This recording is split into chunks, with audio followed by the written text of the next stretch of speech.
Tête en l'air, c'est une association qui a été créée par des parents et des enfants qui ont été suivis en neurochirurgie. Ils sortaient de plus en plus tôt, plus vite, mieux, mais après. Et un neurochirurgien nous a dit nous on s'occupe de le soigner, mais rien n'est prévu pour après. Et donc voilà pourquoi, avec d'autres parents, j'ai créé l'association Tête en l'air. Nous aimons bien résumer les actions de Tête en l'air avec 3 mots. Accompagner, informer et alerter. Nous accompagnons les parents pour résoudre les problèmes qu'ils peuvent rencontrer, soit avant l'hospitalisation, soit après l'hospitalisation. Nous informons avec plusieurs médias, un site internet, un journal associatif, nous avons un guide également. Et puis après coup, on s'est aperçu que nos enfants, malheureusement, quand ils sont passés en neurochirurgie, parfois, ils demeurent un peu tête en l'air. Ils ont ce qu'on appelle des troubles des apprentissages, des troubles spécifiques cognitifs. Et c'est pour ça que l'association Tête en l'air a vraiment à cœur d'alerter les parents, d'une façon un peu soft. Il faut être vigilant, surtout à des étapes clés de la scolarité. Et puis l'alerte, elle se fait aussi dans l'entourage immédiat de l'enfant, avec les professeurs, les rééducateurs.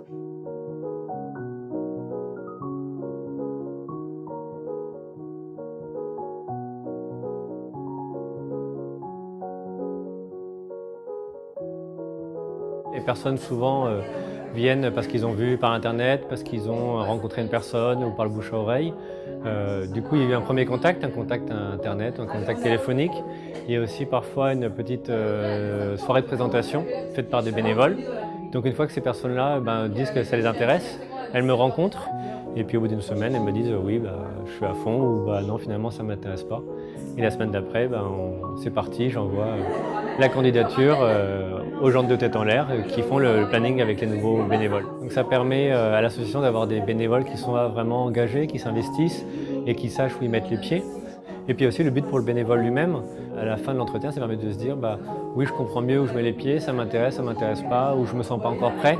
Ça arrive parfois aussi qu'on voit des bénévoles qui disent pas pour l'instant, on verra plus tard, ou ça me parle pas plus que ça, ou ça me fait peur. Donc c'est vraiment pour les deux côtés.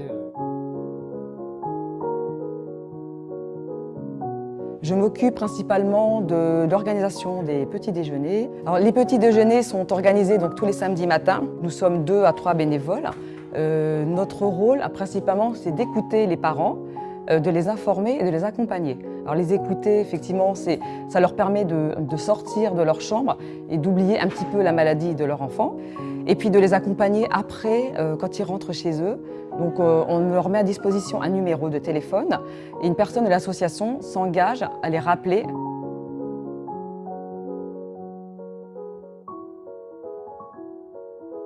En fait, nous sommes aperçus qu'il était encore possible d'améliorer la prise en charge des malades qui souffraient d'hydrocéphalie et plus particulièrement lors d'un dérèglement de la valve de dérivation.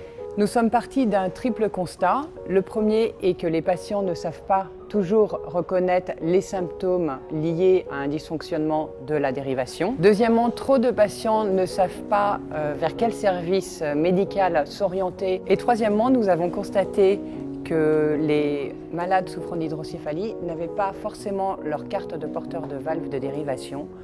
Or, c'est un élément fondamental pour pouvoir noter les informations relatives au patient et à sa dérivation. Il est possible de se procurer le mémo par l'intermédiaire de notre association. Pour cela, il suffit de nous téléphoner ou de nous contacter par mail. Nous avons fait appel au professeur Puget, au professeur Orliaguet et au professeur Vivien de l'hôpital Necker pour la validation du mémo.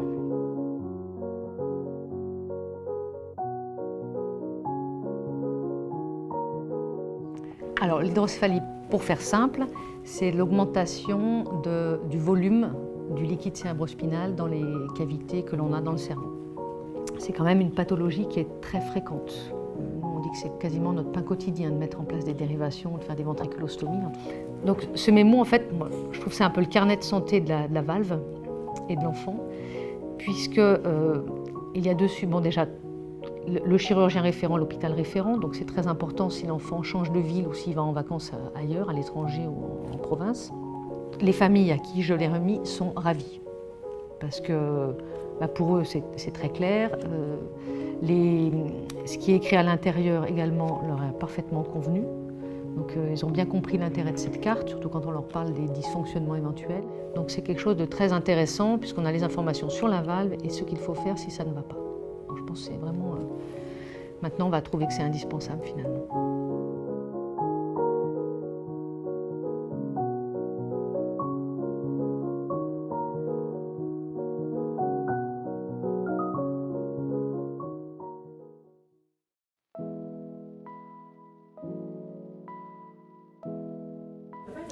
Déjà 15 ans, le temps passe vraiment vite. Qu'est-ce qu'on peut retirer de ce bilan? Plein de choses. Une longue route qui s'est faite avec des parents, des anciens patients, mais également d'autres bénévoles venus d'horizons très différents. Donc 15 ans, on se retourne, il y a eu pas mal de choses de construites, l'équipe s'est étoffée, les projets sont nombreux, les anciens, pour beaucoup, sont encore là.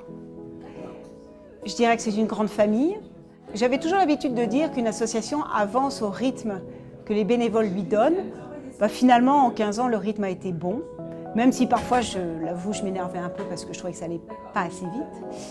Mais là, ça va trop vite là, en ce moment, trop de projets, c'est génial. Donc 15 ans, et je vous dis dans 15 ans.